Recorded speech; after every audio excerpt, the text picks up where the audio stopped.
Hello and welcome to this recap of Telltale's The Walking Dead Season 2. My name is Ghost Stefana and I'm going to assume you've arrived here from my recap of the first game in this series.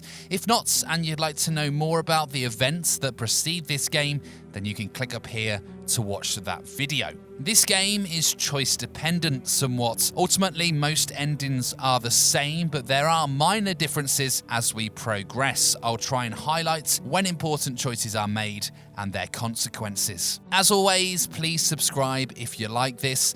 I know people get tired of being asked, but I can't stress how much it helps small channels like mine. I make these videos as a hobby and above all as a way to spark up conversation with fellow gamers, so please feel free to get involved in the comments after you've watched. Let's go! The story begins an unspecified amount of time after the events of Season 1, but your saved game data means the choices that you made in that game are carried forward and exist in this game too. We now play as Clementine, who is fresh off the back of shooting Lee in the head after he turned in the last game. Clementine is now accompanied by Krista and Omid, having found them after the previous game's events. We notice very early on that Krista is now pregnant, and the trio enjoy a pleasant conversation discussing potential baby names. Anyone who has played a video game before knows that happy conversations like this normally means someone's about to die. And sure enough, with Clementine enjoying a bathroom break at a nearby rest stop, she encounters a stranger.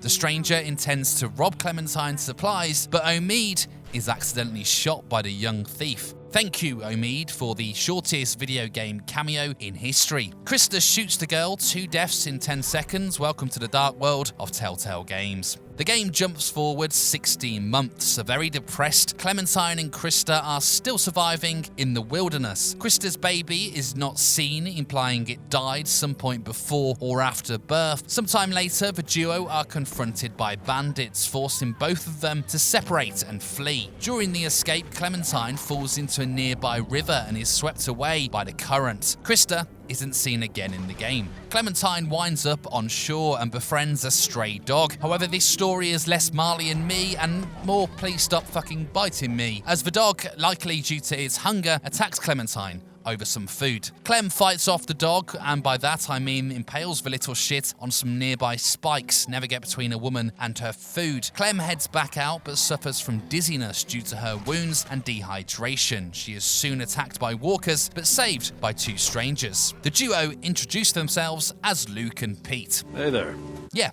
Hey. Continuing on, hey, what the fuck? Luke drops us after spotting the bite on our arm. Clementine naturally explains it was a dog that caused the bite, not a walker, but Luke and Pete are skeptical. They do, however, agree to take Clementine back to their home until they can decide their next step. Clementine, however, passes out on the way. When coming around, we are met by the rest of Luke's group. Among them is a doctor, Carlos, who claims that he can't say either way what caused the bite. Some fucking doctor. But they will know later on if she turns during the night. He also proposes they lock us in the shed, and I'm like, yeah, sound, nice one. Clementine says, "What about my arm?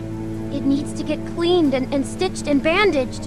And I think, how is it possible the young girl is the only one thinking logically here? Either way, her appeals fall on deaf ears and we are locked in the shed. But little do they know that Clementine isn't that timid girl from the first game. With the training of Lee ringing in her ears, she breaks out of the shed and sneaks into the house with the aim of finding supplies so that she can stitch up her own wound. When sneaking around the house, we are spotted by a girl named Sarah. You'll quickly learn that Sarah is one of the most insufferable video game characters in history, and it's frankly amazing that she survived this long into the apocalypse. Sarah is Carlos's daughter and gives off proper psycho girlfriend vibes and asks Clem to promise to be her best friend. This choice has minor dialogue consequences later, but nothing major. Sarah isn't totally useless on this occasion, as she does get us the supplies we need from her dad's stash. When escaping the house, we overhear Rebecca, a pregnant lady Lee worrying about her unborn baby, seemingly unsure as to who the father is. More on that later. Clem gets back to the world's worst Airbnb, aka the shed, and stitches herself up. Just when we think this little girl can't impress us anymore, she then fights off a walker that makes its way into the shed, all this without any painkillers. The noise attracts the group, who, after finally accepting Clementine's story, bring her inside. With Clementine on the mend, she heads out with Pete and his nephew Nick. When out, she finds her backpack and the dying attackers from earlier in the game. The group are then ambushed by walkers, and Clementine notices that Pete has been bitten. We're presented with a choice of helping Pete or Nick. Even though Pete was bitten, I decided he was less able to defend himself than Nick,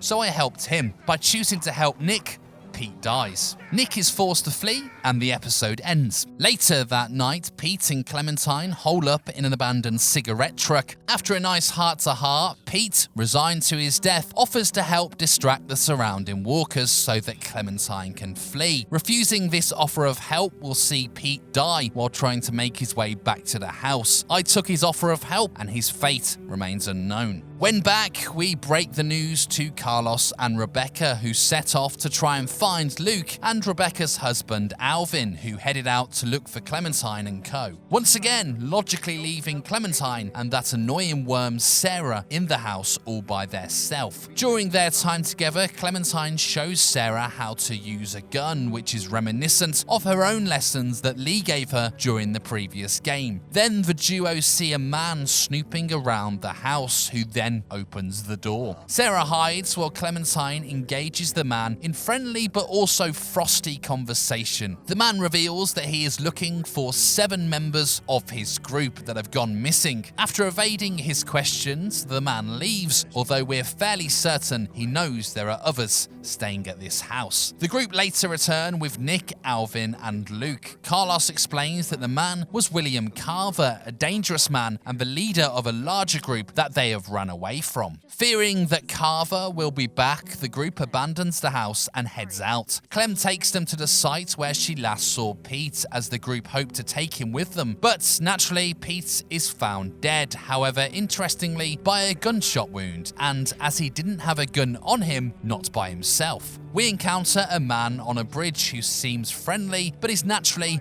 a little bit hostile. He offers Luke and Clementine food and shelter, but is spooked by Nick, who approaches with a gun. Nick then panics and shoots the man. We soon meet the rest of the man's group, who at this point are unaware that we just popped their mate in the neck with a rifle. A Texas standoff begins between our group and theirs, with neither trusting the other. However, Clementine soon recognizes a familiar voice and face. Kenny!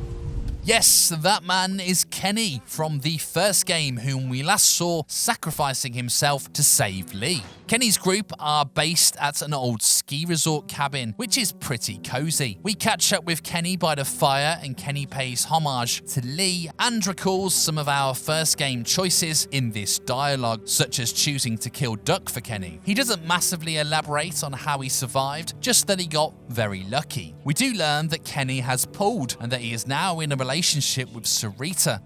Nice to meet you, Clementine.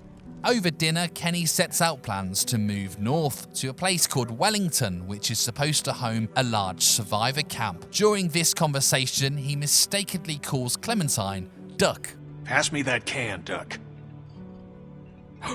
When patrolling the house, we bump into a woman looking in. Her name is Bonnie and claims to be searching for food for her family. After a conversation, Walter gives her a box of food and she leaves. Sometime later, Walter is worried about the whereabouts of his partner, Matthew, who is the man that we shot earlier when he was guarding the bridge. We have the option to tell Walter the truth, which comes out regardless. Soon after, a fault with a nearby wind turbine draws walkers towards the lodge. During this skirmish, Walter saves Nick. Another group emerges from the woods and saves the day. However, we soon realise it's Carver and Bonnie from earlier, who was merely scouting for him. The group are held at gunpoint by Carver, except for Rebecca, Luke, Clementine, Alvin, and Kenny, who all hide. In an attempt to lure them out, Carver begins to torture Carlos and also reveals that he is the mystery father of Rebecca's baby. We regroup with Kenny, who rather rashly decides to shoot one of the attackers. This leads to Carver,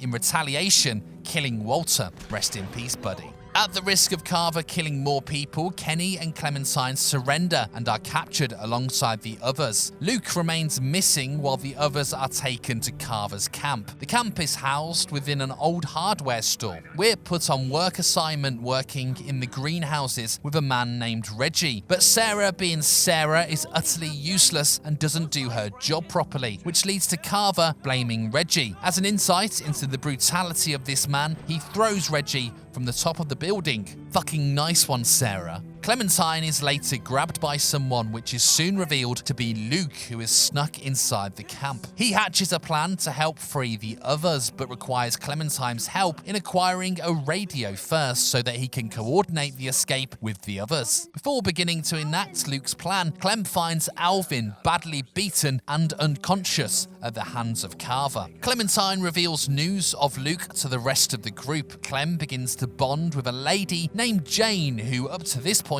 barely said a word and is rather mysterious. Jane helps Clementine get hold of the radios that Luke needed for the escape. The next day, Clementine heads to the meeting spot to give Luke said radios. However, one of Carver's men, Troy, arrives and bitch slaps us and then takes us to Carver. When there, we find Luke and Carver, who has seemingly foiled our plan. He demands the culprit with the other radio comes forward and Kenny will take the blame for Clementine. Carver then brutally beats Kenny within an inch of his life while the others look on in horror. When Carver leaves, Bonnie tells Carlos to fix Kenny up and that we are leaving tonight, implying that she has had a change in loyalty. And I'm like, nah mate, you're a bitch. I don't really remember us inviting you. At night, the group opt for Plan B and Clementine sneaks out and activates the store PA system in order to attract a nearby walker herd towards the store, causing a distraction to allow the group to escape. Alvin wakes up and says he is unable to continue, but instead stays behind to get revenge on Carver and allow the group more time to escape. He tells Clementine to look after his girls, expressing that he thinks Rebecca's unborn child will be a girl. However, his revenge mission isn't that successful. He takes out one bad guy before dying. Clementine then finds the group intercepted by Carver. However, the child wonder saves the day by jumping on him. In his excitement, Luke quotes one of his favorite songs by the Beatles. Get back! Kenny plans to brutally kill Carver with a crowbar and tells the others to wait outside. Rebecca, having been tortured by Carver for so many years, decides to stay and watch. Clementine has the option to do so too, which will lead to dialogue changes in future games. I opted to stay and watch and grab some popcorn. I'm not going anywhere. In the most graphic death scene in the series to date, Kenny brutally ends Carver. I won't show the extent of this because YouTube will probably take this video down. But remember Glenn's death in the Walking Dead TV show? Yeah. The group cover themselves in walker guts to escape from the herd. Remember that Sarah girl? Yeah, well she starts freaking out, which leads to her dad Carlos being shot and then eaten. This fucking girl. The group gets separated and Clementine finds Sarita being bitten by a walker. We are given a decision to kill the walker or to chop off the bitten arm in the hope of saving her from turning. I chopped off Sarita's arm. Looks like meat back on the menu, boys! The episode ends. Due to the shock and pain of the amputation, the walkers overwhelm Sarita and have their dessert from their earlier Carlos meal. Kenny and Mike witness this and manage to fight some walkers off before Kenny says an emotional farewell to Sarita. He then berates Clementine for her actions, despite it really being a no-win situation. Regardless of your choice, Sarita dies. Clementine is split up from Kenny and Mike and escapes the herd with Jane and Rebecca. We meet up with those who made it at the agreed meeting point. Kenny, crippled by yet another lost loved one, is despondent, leaving Jane to take the lead. Jane and Clem head out to try and find the missing members of the group and quickly stumble upon Nick. Sadly, he's now a walker. We then find Luke, who is sheltering in a trailer with that bitch Sarah, who is in a state of shock from her dad's death. The four of us are then forced to flee through the skylight as walkers enter the trailer. Sarah remains despondent and unwilling to move. We have the option to leave her, which is very tempting as we all know how I feel about her, but a more appealing option presented itself, and I slapped the bitch across the chops. This worked, and all four escape. If you leave her, Sarah dies. Back at the group, Clem and Kenny make peace, but are soon interrupted by Rebecca going into labor. Kenny snaps into life and prepares to deliver the baby. Jane and Clementine head out to a nearby observation deck to try and find some towels and medicine for the labor. When there, they bump into a Russian dude named Arvo. Jane disarms him, and within his bag, we find a bunch of medical supplies, which he claims is for his sick sister. We are presented with the option to take the bag or to return it. I admit I bought his story and let him return the meds to his sister. The noise from Rebecca's labour attracts nearby walkers, and the group plan to move to the more secure observation deck where Clementine and Jane just were. Clementine leads them there, but finds Jane and Luke, with it being implied the duo have just had some adult relations.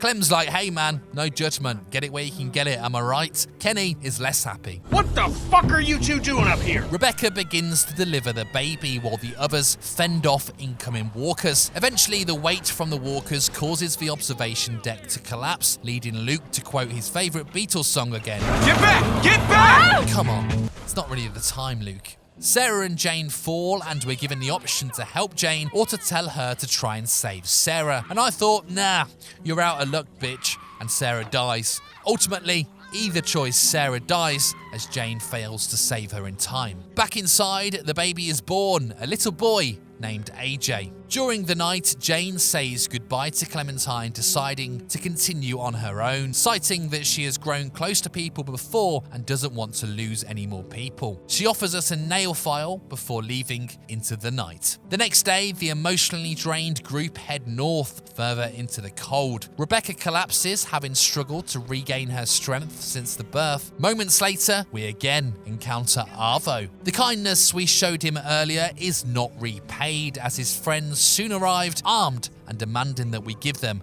our supplies. The attempted robbery leads to a standoff, during which Clementine notices that the Rebecca has seemingly died. Moments later, she reanimates as a walker, still with AJ in hand. We're given the choice to call for help or to act decisively and kill Rebecca. I went for the latter, which in turn leads to the attackers firing their weapons too. If the call for help option is selected, then Kenny will shoot Rebecca instead, and the same scene plays out. The next episode begins where it left off, in the middle of a firefight. With the group losing, Jane arrives and saves the day. With the fight over and no casualties for us bar Rebecca, Arvo is the only surviving member of the other group. Kenny wants to kill him, but the Russian promises to take us to a place where there is food and shelter. Arvo leads us to the house, but there is a large frozen lake in the way. In the biggest plot twist in gaming history, which no one saw coming, the ice begins to crack and our lovable Luke, fresh out of Beatles lyrics, falls in. Bonnie also falls in, attempting to save him. Moments later, Clem finds Luke banging on the ice from below. We can leave Luke to drown or attempt to break the ice and free him. I chose to try and free him, which leads to Clementine also falling in. Either way, Luke drowns and Jane saves Clementine, with Bonnie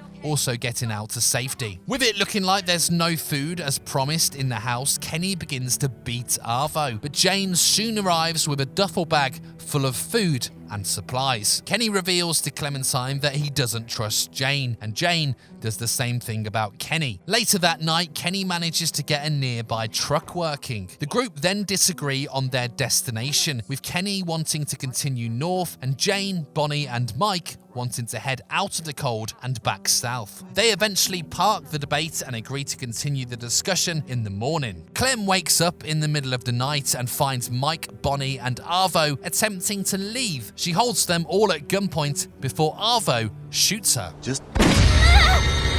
No!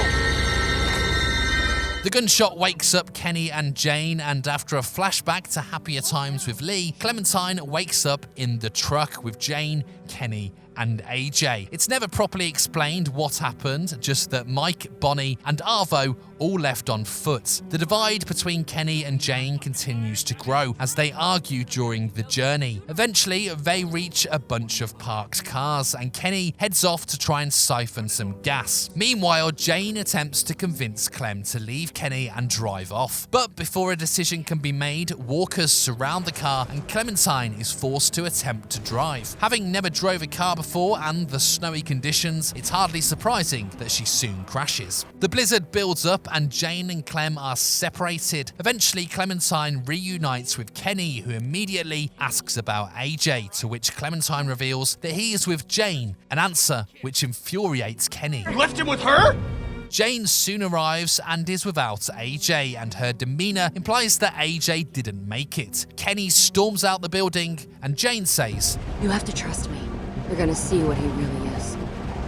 The fight is long, bloody and brutal, with Clementine attempting to break it up several times. Eventually, we realise there is only one way that this fight ends. With Kenny winning the fight and about to kill Jane, we can look away, effectively letting Kenny kill Jane, or we can shoot Kenny, killing him and saving Jane. This was a really tough decision, as both were broken people, crippled by loss and clearly not thinking properly. But ultimately, Kenny for me had been on a downward spiral for some time, so I decided to reunite him with Duck, Katya, Lee and Sarita.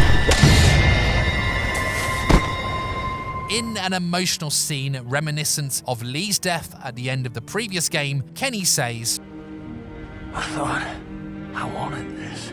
Asked for it so many times. Now that it's happening, I'm scared. It's okay, Kenny. You're going to see Katya and Duck. You're going to see them again. Oh, you're always good for a smile.